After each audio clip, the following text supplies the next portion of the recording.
Assalamualaikum warahmatullahi wabarakatuh. Shalom, Om Swastiastu, Namo Buddhaya, Salam Kebajikan.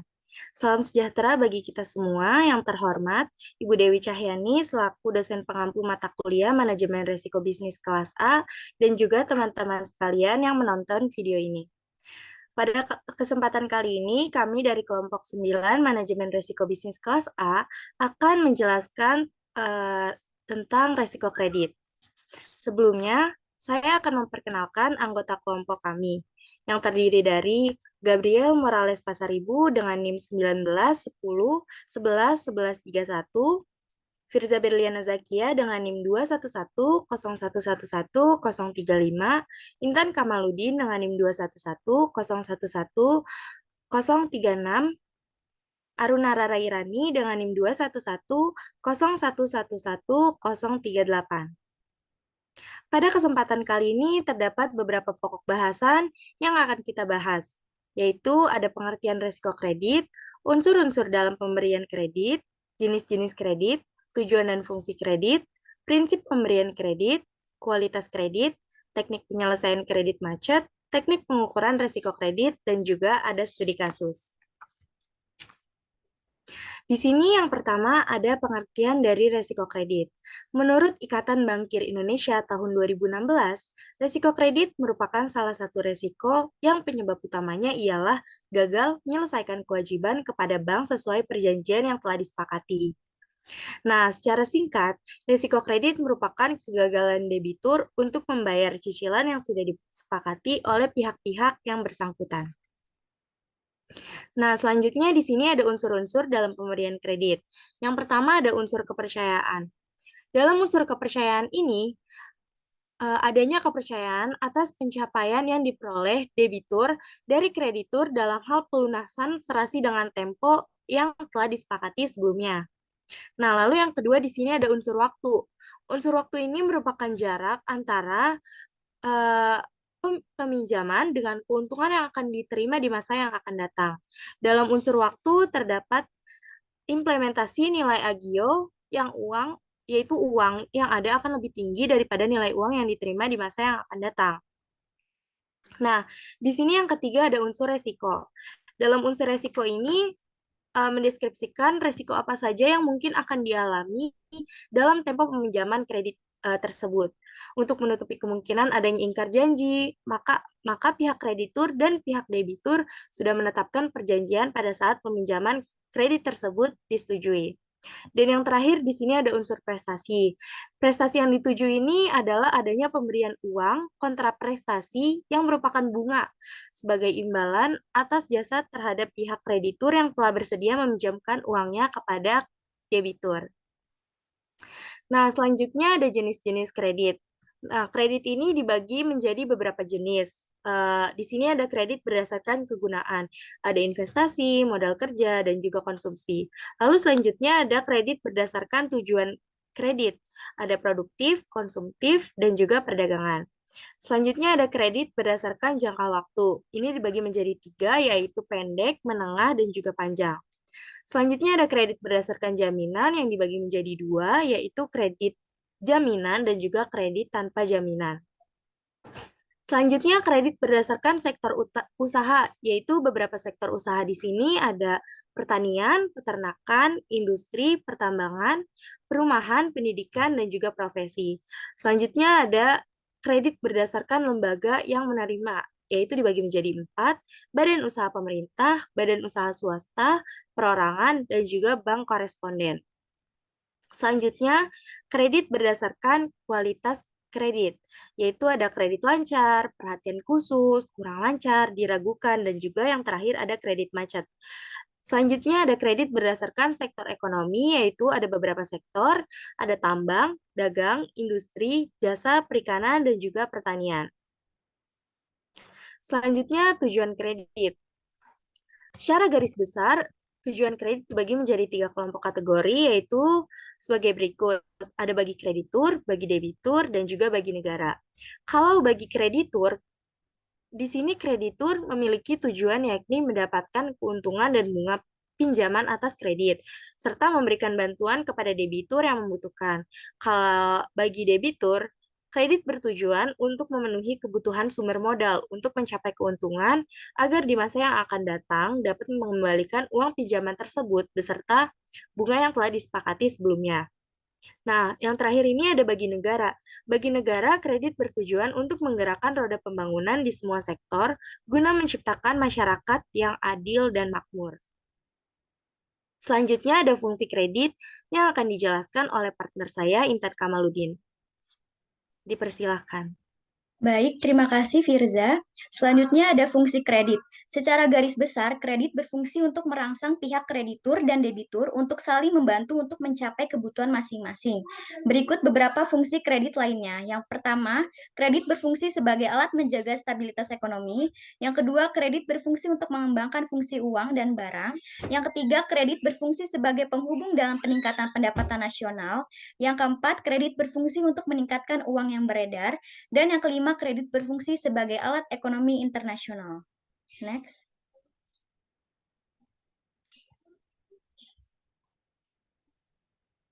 Selanjutnya ada prinsip pemberian kredit.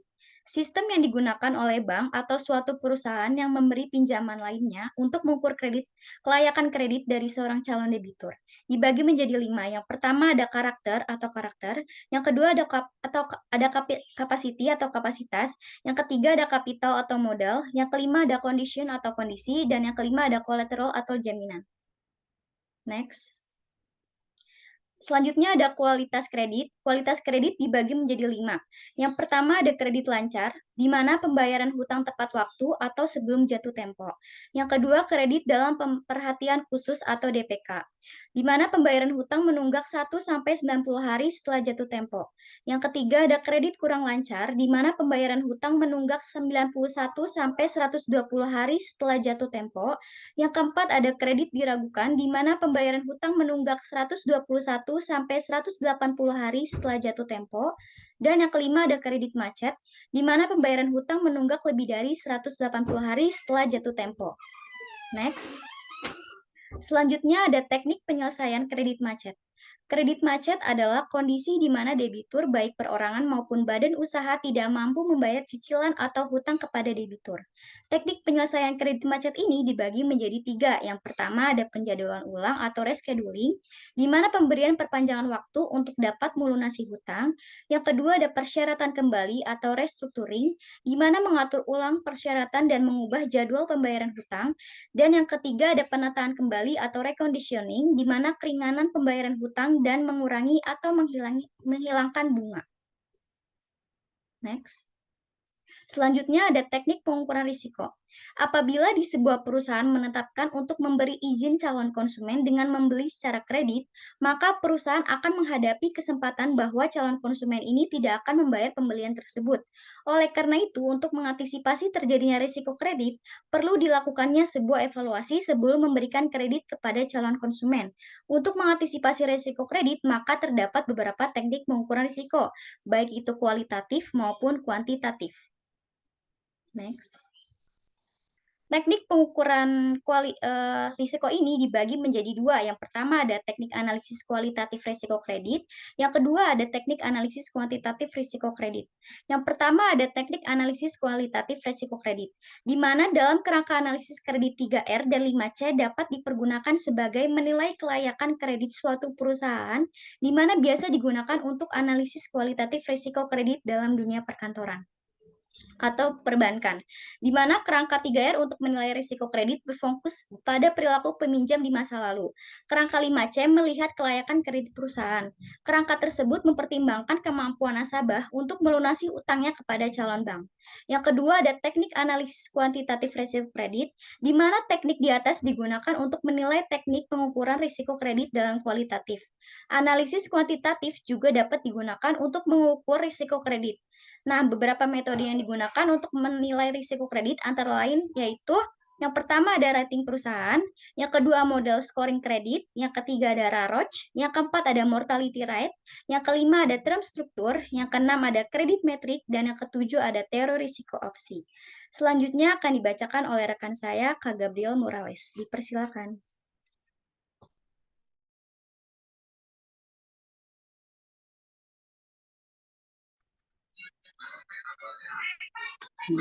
Ya, yang pertama yaitu rating perusahaan. Rating perusahaan pada dasarnya menunjukkan tingkat risiko dari perusahaan itu sendiri. Untuk mempermudah melihat rating dilakukan dengan mengampangkan perusahaan yang mempunyai risiko rendah sampai dengan risiko yang paling tinggi. Sehingga dapat diperoleh gambaran mengenai tingkat risiko dari sebuah perusahaan dan bagaimana cara untuk mengatasinya.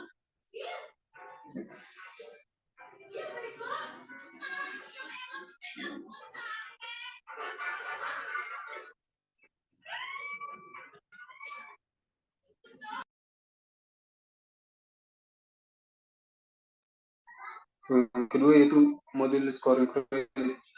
Model kredit scoring sangat perlu melihat risiko kredit atau probability of default menurut skor tertentu yang dihasilkan oleh model tertentu. Ada beberapa jenis dari model scoring kredit. Yang pertama yaitu model diskriminan. Model analisis diskriminan adalah teknik yang dimanfaatkan untuk memutuskan apakah suatu perusahaan harus diklasifikasikan dalam kategori tertentu. Fungsi diskriminan yang diambil dari penelitian Hartman yaitu pada tahun 1968, yaitu Z sama dengan 1,2 X1 tambah Z sama dengan 1,2 X1 tambah 1,4 X2 tambah 3,3 X3 tambah 0,6 X4 ditambah 1,05 X ditambah 1,0 X kali 0 X5, yaitu dengan keterangan X1 sama dengan rasio modal kerja yang kemudian X2 sama dengan rasio laba ditahan, X3 rasio laba sebelum bunga dan pajak, X4 sama dengan rasio nilai pasar saham, yang kemudian X5 yaitu rasio penjualan.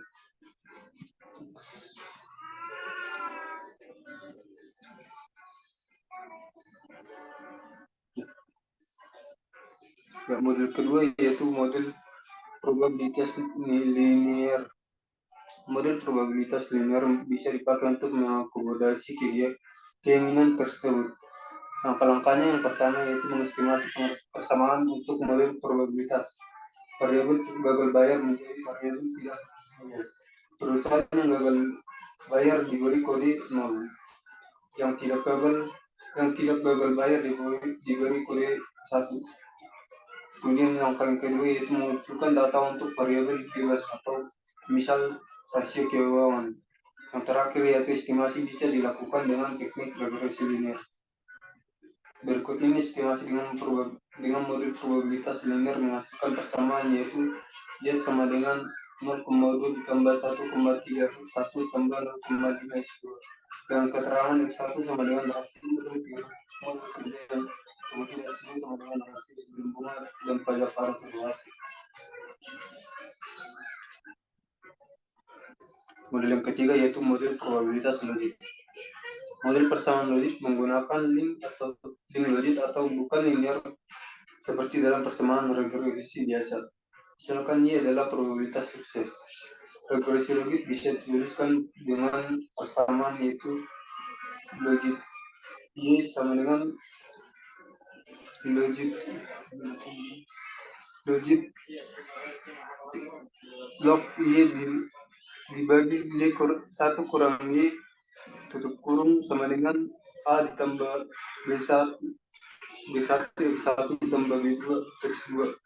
Alternatif penulisan lain adalah Y sama dengan XP dikali A tambah X1 tambah B1 kali 1 tambah B2 kali 2 dan tutup kurung dibagi 1 tambah XP dikali A tambah B1 tambah B2 X2 tutup kurung.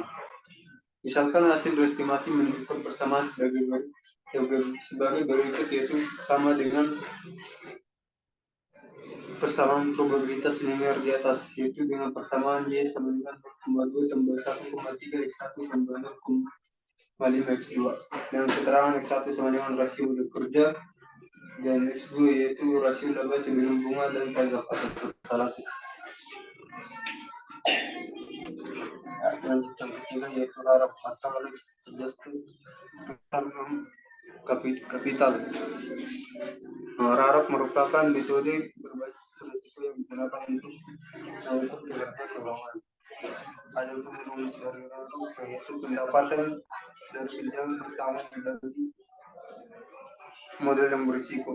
RAROP merupakan sebuah metode kerja yang mempertimbangkan persamaan total risiko dan return perpajakan. Risiko dan return akan selalu berhubungan dalam waktu yang panjang. Kemudian mortality rate, persentase kebangkrutan yang terjadi untuk kelas risiko tertentu dapat dihitung dengan mortality rate, yang dimana mortality rate dihitung dengan memakai data historis. Marginal mortality rate atau MMR pada tahun 1 serta 2 dapat dihitung dengan rumus, yaitu nomor 1 dengan total nilai obligasi yang default pada tahun 1 dibagi dengan total nilai obligasi yang tersebut pada awal penerbitan. Nomor 2 dengan total nilai obligasi yang default pada tahun 1 dibagi dengan total nilai obligasi yang tersebut pada tahun kedua sehabis penerbitan disesuaikan dengan default, pelunasan dari tempo dan pelunasan dari sinking fund. Selanjutnya akan dilanjutkan oleh rekan saya.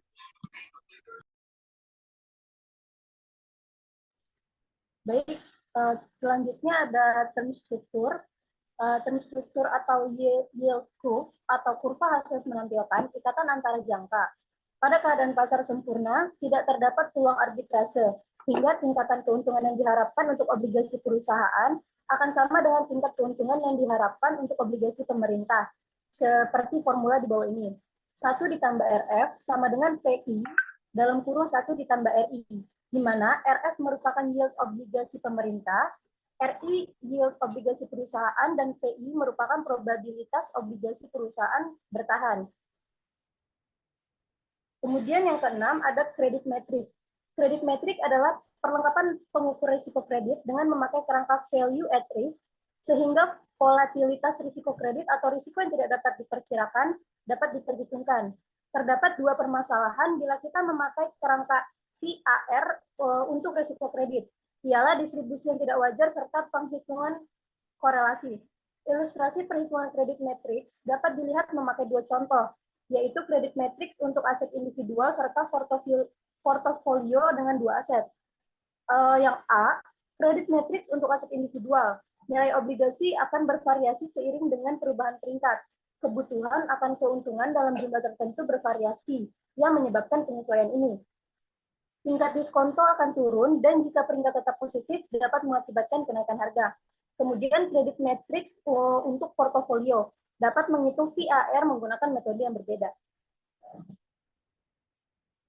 Kemudian yang terakhir ada teori risiko opsi. Teori risiko opsi sendiri dibagi menjadi 2. Yang pertama ada call option, yang kedua ada put option. Nah, yang call option ini pada umumnya lebih populer dibandingkan dengan put option, karena call option memungkinkan pemegangnya untuk membeli underlying saham pada tingkat harta yang tetap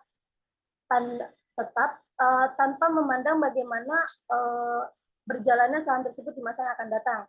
Selain menjadi instrumen investasi yang fleksibel, call option juga merupakan instrumen hedging yang fantastis bagi portofolio saham. Kemudian yang B, ada put option. Put option adalah opsi saham yang memberikan kekuasaan bukan kewajiban pada pemegangnya untuk menjual saham pokok pada harga tetap sampai tanggal jatuh tempo yang tetap. Put option umumnya kurang populer dibandingkan dengan call option yang memberikan hak untuk membeli saham pokok pada harga tetap. Put option memungkinkan kita menjual saham atau underlying saham pada harga tetap saat ini tanpa memandang bagaimana turunnya harga saham tersebut pada masa yang akan datang. Kemudian ada studi kasus risiko kredit pada PT BPR Waleri Makmur Cabang Kudus tahun 2017. Salah satu lembaga yang bermasalah dengan kredit macet atau risiko kredit adalah PT Bank Perkreditan Rakyat Waleri Makmur Cabang Kudus atau disingkat dengan BPRWM. Hutang macet berkembang ketika pinjaman mengalami kesulitan membayar kembali kreditnya yang meningkatkan jumlah keseluruhan pinjaman bermasalah. Berdasarkan peraturan bank PBI nomor 17/2/2015 tanggal 25 Juni 2015 tentang perubahan atas peraturan Bank Indonesia nomor 15/15/PBI/2013. Persentase kredit macet terhadap kredit bank dikatakan berisiko apabila lebih besar dari 5%. Perhitungan risiko kredit bermasalah merupakan salah satu elemen penting dalam menilai kinerja bank atau NPL. Kredit bank merupakan gejala masalah internal yang jika tidak segera diatasi dapat berdampak buruk bagi bank. Penyebab kredit macet disebabkan karena dua faktor, khususnya internal bank dan eksternal bank, yang sudah mempengaruhi PT BPR Wellery, Cabang Makmur, dan Cabang Kudus. Kecurangan pegawai dan pelanggaran prinsip kehati-hatian dalam pemberian kredit merupakan contoh penyebab internal yang berkontribusi terhadap kredit bermasalah. Pemberian kredit kepada PT BPR Wellery, Cabang Makmur, dan Cabang Kudus merupakan pelanggaran prinsip kehati-hatian karena cabang-cabang tersebut menangani data nasabah tanpa persetujuan konsumen, tidak melakukan survei nasabah, melakukan tanpa memperhatikan lingkungan, dan menempatkan jumlah yang berlebihan. Kepercayaan kepada klien mereka. Kondisi ekonomi dan kebijakan pemerintah yang terus berubah, bencana alam, dan masalah debitur hanyalah beberapa contoh dari faktor eksternal yang dihadapi bank dan berkontribusi terhadap kredit bermasalah. Solusi yang dapat diambil dari kasus kredit bermasalah PT BPR Wellery Makmur Cabang Kudus yang telah dijelaskan ialah sebelum memilih menempuh jalur litigasi dalam penyelesaian perkara perdata, PT BPR Wellery Makmur selalu menggunakan jalur ekstrayudisial atau ekstra hukum, mempertimbangkan bahwa baik peminjam maupun kreditur mendapatkan keuntungan lebih banyak ketika hutang-hutang yang menunggak diselesaikan melalui cara-cara di luar lapangan. Sebuah resolusi damai untuk piutang tak tertagih adalah penyelesaian mereka di luar pengadilan oleh PT BPR Wellery Makmur. Piutang tak tertagih dibebaskan. Proses BPRWM di luar pengadilan terdiri dari beberapa tahap, antara lain pemberian yang dilanjutkan dengan pelayanan pemanggilan, analisis motivasi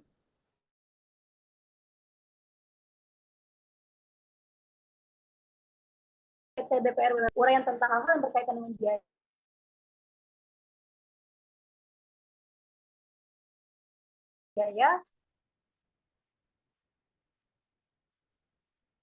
Terakhir, yakni kesimpulan.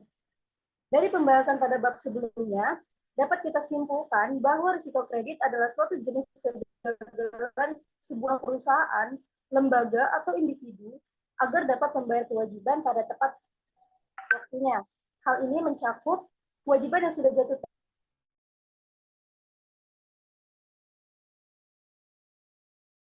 tempo atau kredit.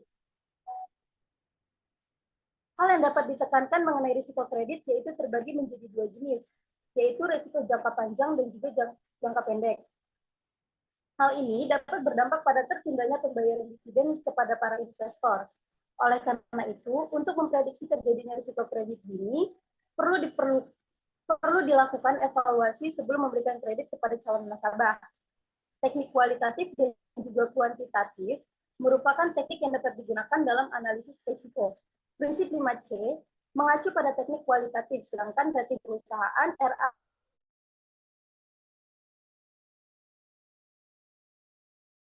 ROC dengan cara kuantitatif.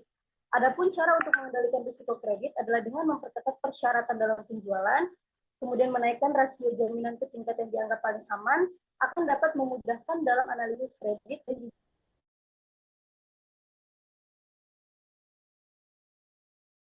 juga kebijakan. Baik, sekian presentasi dari saya kembalikan kepada moderator.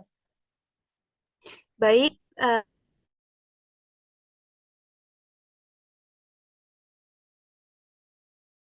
yang dapat kami sampaikan mengenai resiko kredit. Terima kasih atas